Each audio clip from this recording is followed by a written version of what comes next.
कुछ झूठ ऐसे होते हैं जो सिर्फ रिश्ते नहीं तोड़ते, किसी की जिंदगी को नर्क भी बना देते हैं।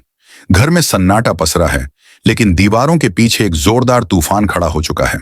रूही को होश आ चुका है, लेकिन उससे पहले घर में एक ऐसा नाटक रचा गया है जो सच्चाई को कुचलने के लिए काफी है। समर अब सबूत चाहता है। रोली की झूठी मासूमियत को बेनकाब करने के लिए वो अपने दोस्तों को पुलिस की वर्दी पहनाकर घर लाता है।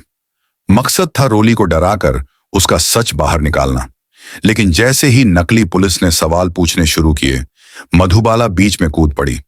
उसने सबके सामने ऐलान कर दिया कि रोली रूही की सगी बहन है और कोई बहन अपनी बहन के साथ ऐसा कुछ नहीं कर सकती। घर का माहौल गर्मा गया। जूही और मधुबाला की बहस इतनी बढ़ गई कि पूरे घर में तमाशा खड़ा हो गया।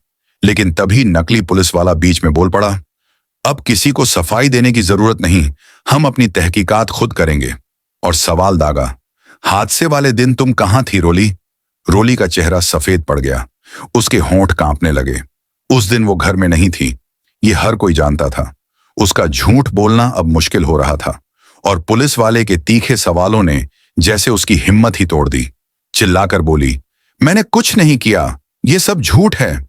लेकिन अब किसी को उसकी बात पर भरोसा नहीं रहा। जूही की आंखों में अब शक नहीं, पूरा यकीन था। रोली ही इस साजिश के पीछे है और समर के लिए यह सबसे बड़ा धोखा था। लेकिन रोली ने हार नहीं मानी। अगले ही पल उसने एक और चाल चली, जोर से चीखकर गिर पड़ी और बेहोश होने का नाटक कर लिया। जूही सब समझ गई पर बोल न सकी, क्योंकि वो जानती थी मधुबाला किसी भी हद तक जा सकती है अपनी बेटी को बचाने के लिए।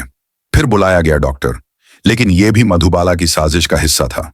उसने डॉक्टर को पैसे देकर सिखा दिया कि वो घर वालों को बोले रोली प्रेग्नेंट है। खबर सुनते ही जैसे घर वालों की जमीन खिसक गई। कोई समझ नहीं पा रहा था कि यह खुशी है या कलंक। जूही का दिल टूट गया। समर की बातों पर से उसका भरोसा खत्म हो गया। उसे यकीन था समर ने उसे धोखा दिया। और उधर मधुबाला मुस्कुरा रही थी। एक तीर से दो शिकार।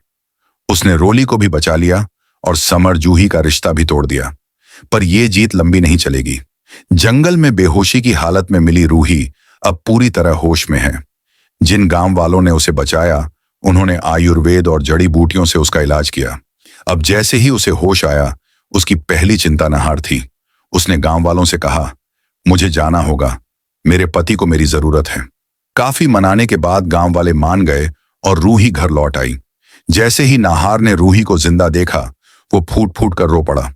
लेकिन अब रोने का वक्त नहीं, सच्चाई सामने लाने का समय है। रूही अब पूरे घर के सामने लाएगी कि उसके एक्सीडेंट के पीछे रोली का हाथ था और जूही उसका साथ देगी।